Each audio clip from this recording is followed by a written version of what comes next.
Yes, students. In our previous video, we studied about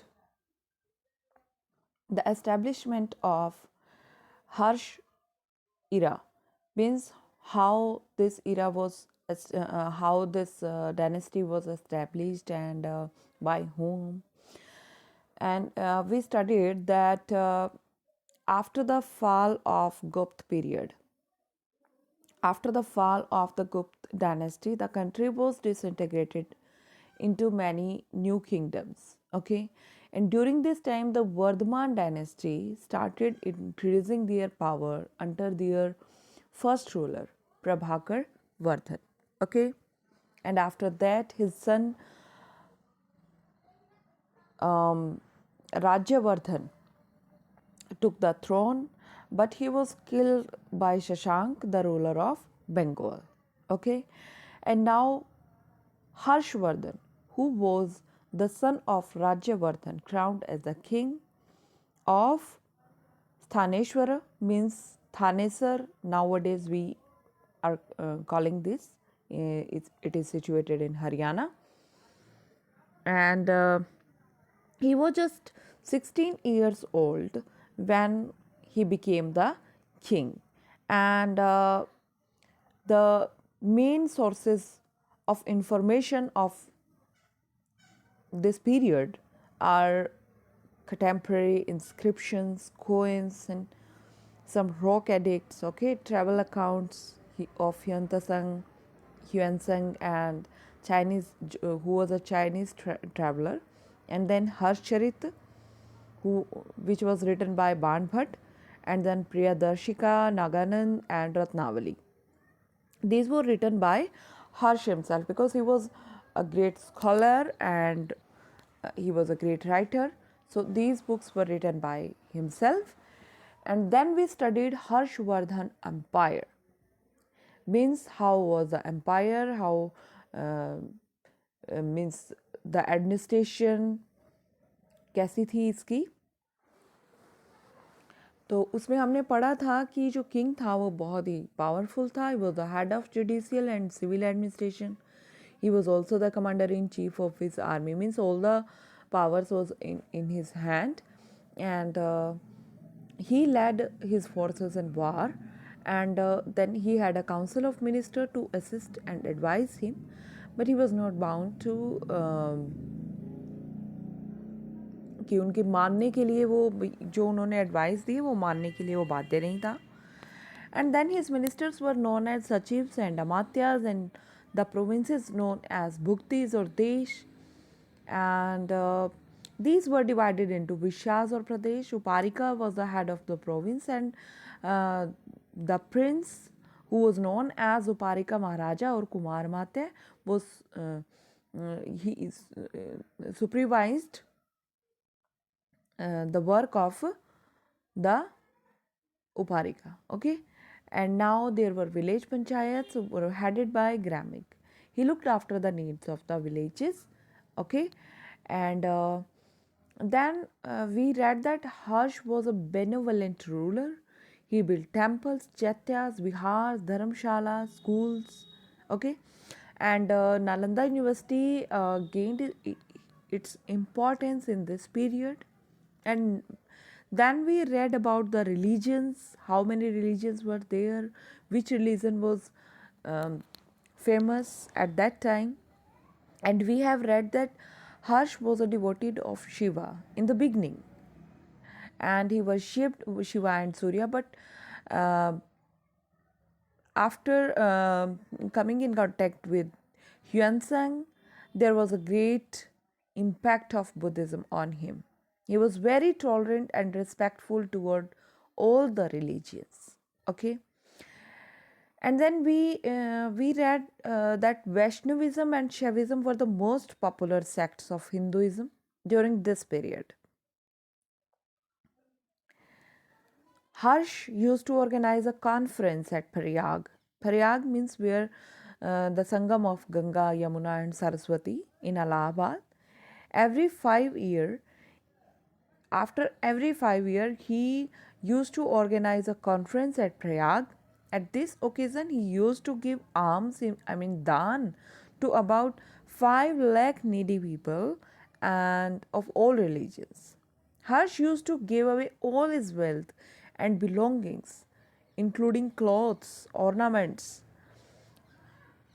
जो कि उसने उन 5 सालों के अंदर जो कलेक्ट किया है. He would then request his sister Rajshri to give him clothes to wear. This was repeated after every 5 years at the time of Magh Mela at Prayag.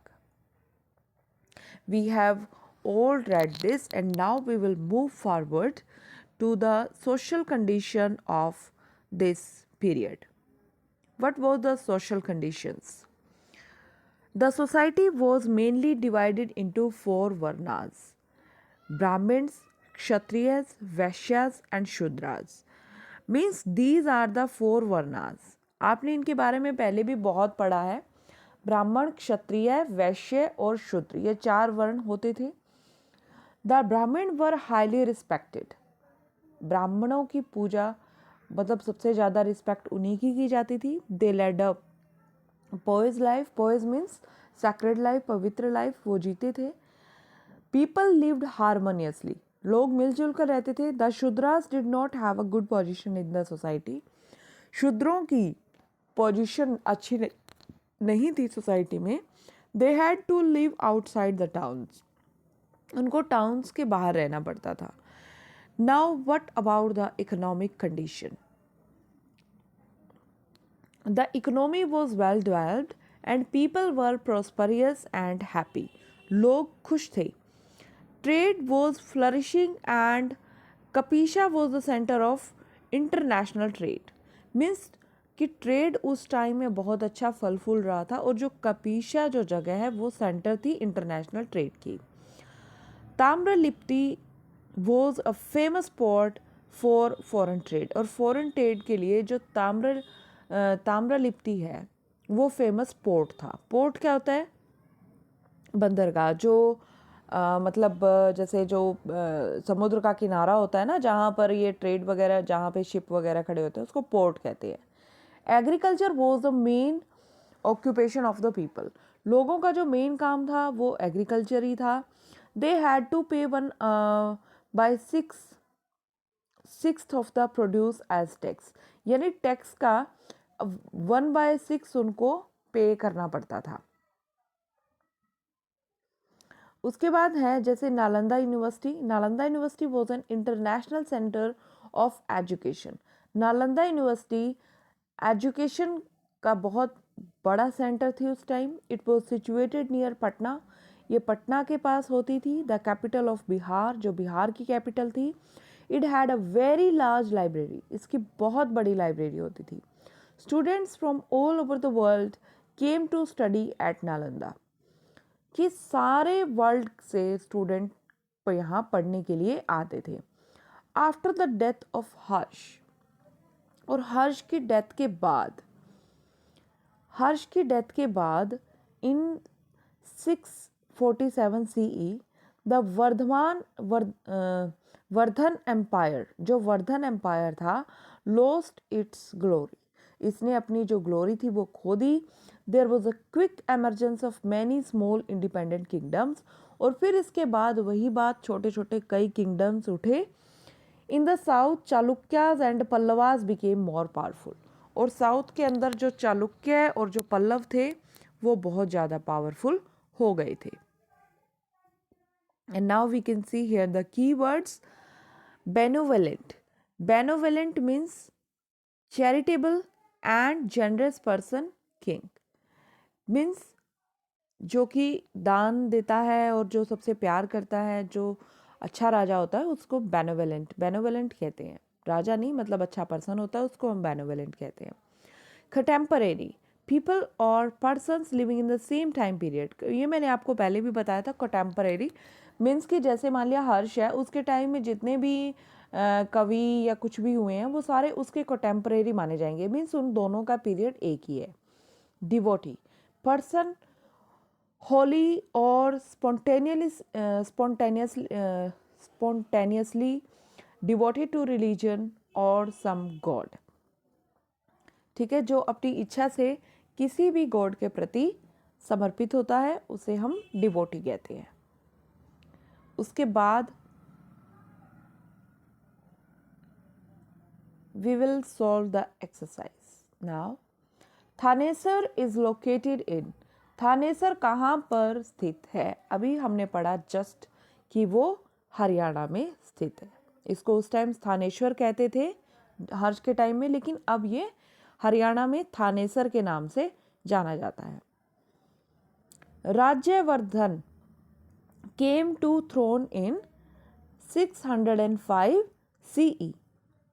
Which one of the following books was not written by King Harshvardhan himself? इनमें से कौन सी book Harshvardhan ने खुद नहीं लिखी है?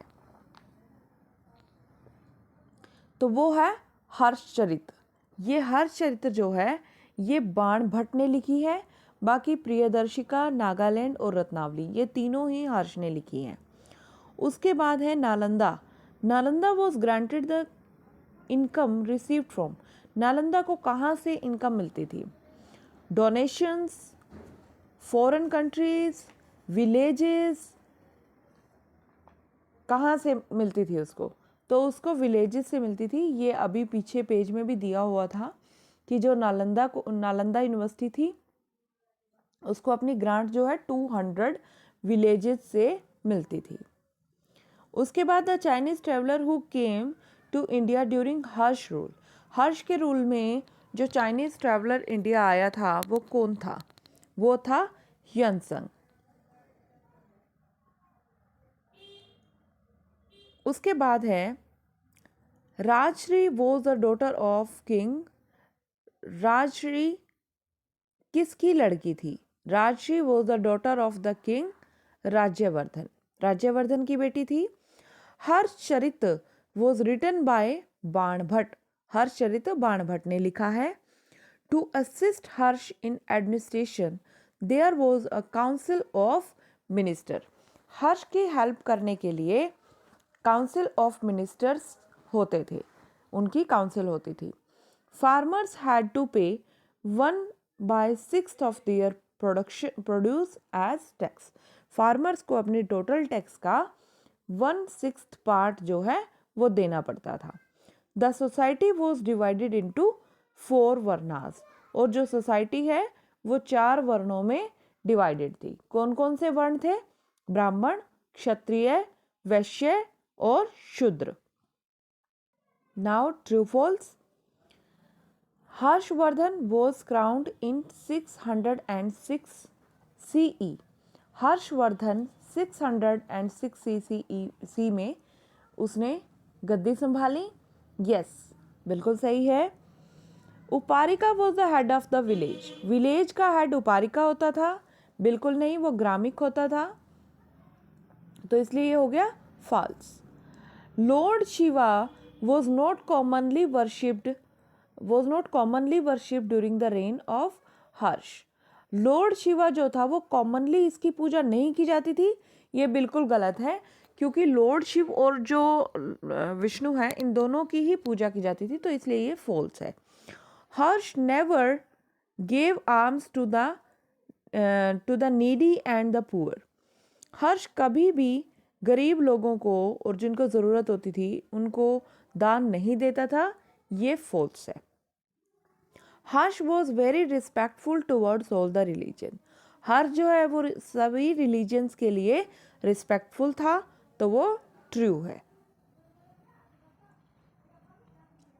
अब आपको क्या करना है, हमारा ये लेसन हो गया है कंप्लीट। अब आपको ये लेसन को दोबारा से रीड करना है और इसके एक्सरसाइज भी सॉल्व करनी है, और उसके बाद इसका जो पार्ट डी है वो आपको फाइंड आउट करना है। ये मैं बता देती हूँ आपको। Which were the 2 main sects of Hinduism during Harsha period, Harsha period के टाइम में जो 2 मेन सेक्ट हुए थे हिंदुइज्म के वो कौन से थे? तो वो शैविज्म और जो वैष्णविज्म है वो थे। What was the main contribution of Prabhakar Vardhan as a king, means कि जो जब प्रभाकर वर्धन जो था उसका मेन कंट्रीब्यूशन क्या था? प्रभाकर वर्धन ने क्या किया था? उसने बहुत ही अच्छी अपनी सेना बनाई थी, बहुत अच्छा मतलब जो है अपने पावर जो सबसे पहले पावर में आया था वो, इसीलिए वो इस जो वर्धमान यूनिवर्सिटी है, डायनेस्टी है, इसका वो फाउंडर था। ठीक है। What happened after the Vardhan Empire lost its glory? कि जब वर्धन एम्पायर ने अपनी ग्लोरी खो दी, मीन्स कि वो कमज़ोर पड़ गया, तो क्या हुआ उसके बाद जो साउथ में चालुक्याज हैं, वो पल्लवाज हैं, वो ज़्यादा पावरफुल हो गई। Name the rivers that meet at Sangam in Prayag, Allahabad. Allahabad में, प्रयाग में जो मेन रिवर्स हैं जो आकर मिलती हैं, वो कौन कौन सी हैं? वो है गंगा, यमुना और Saraswati. Why was Nalanda university famous? Nalanda university famous क्यों थी? नालंदा यूनिवर्सिटी क्योंकि वो एक इंटरनेशनल सेंटर थी एजुकेशन का। Nalanda university was an international centre of education, okay, and it had a very large library. Students from all over the world come to study at Nalanda. That is why Nalanda was very popular, very famous at that time. तो ये आपके हो गए part D के। और part ई के question answer मैं question समझा देती हूँ आपको, अगर आप फाइंड आउट करेंगे, जैसे रीडिंग कर रहे हैं आप साथ के साथ। Describe the administrative system of Harsha. Harsha का जो एडमिनिस्ट्रेटिव सिस्टम था वो आपने बताना है। तो हर्ष के एडमिनिस्ट्रेटिव सिस्टम में क्या था?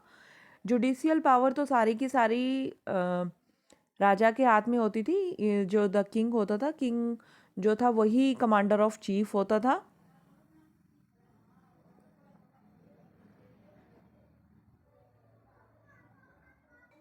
जो किंग होता था वही होता था मेन, और वही कमांडर इन चीफ भी होता था, और अपनी फोर्सेस को लीड करता था वॉर्स के अंदर। ठीक है। फिर आगे जो काउंसिल ऑफ मिनिस्टर होते थे उसको असिस्ट करने के लिए। ठीक है। और जो उसके मिनिस्टर्स होते थे वो सचिव होते थे, अमात्य बोलते थे उनको। ठीक है। प्रोविंसेस आगे बांटे गए थे, उनको भुक्तिस और देश कहते थे। गांव जो है वो ग्रामिक के द्वारा संभाले जाते थे। तो इस तरह उसका एडमिनिस्ट्रेशन सिस्टम होता था। Explain the religious policy of Harsha. Harsha की जो रिलीजियस पॉलिसी है वो बताइए।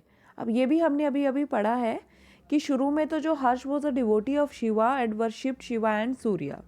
ठीक है। Later on after coming in contact with Hyansang, there was a great impact of Buddhism on him. So he was very tolerant and respectful towards all the religions. ठीक है। And जो Vaishnavism और जो शैविज्म है वो the most popular sect of Hinduism during this time. उसके बाद mention the public welfare works under by Harsh for his people. और हर्ष जो है वो अपने लोगों के लिए क्या क्या काम करवाता था पब्लिक वेलफेयर के, कि उसने टेम्पल्स बनवाए, चैत्यास बनवाए, विहारास बनवाए, धर्मशालास बनवाई, स्कूल्स बनवाए, है ना। तो ये सारी चीज़ें, और फिर 5 साल में एक बार वो सब कुछ अपना दान दे देता था। State the condition of society during Harsha rule. Harsh rule के टाइम में जो सोसाइटी की कंडीशन थी वो क्या थी, कैसी सोसाइटी थी? जो सोसाइटी थी वो was divided into 4 varnas, that is Brahmins, Kshatriyas, Vaishyas and Shudras. Okay. And the Brahmins were highly respected, and but the Shudras did not have a good position in the society, but all the people lived harmoniously in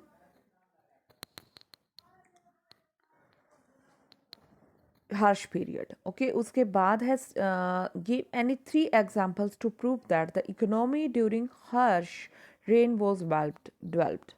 Yes, economy जो थी वो बहुत अच्छी थी. We can say that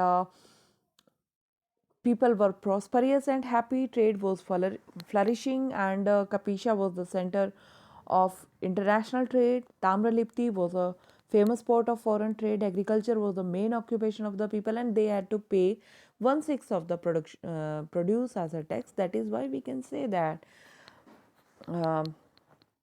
जो condition थी economic बहुत अच्छी थी उस टाइम में। तो ये आपका लेसन हो गया है कंप्लीट। मैंने आपको यहाँ जो है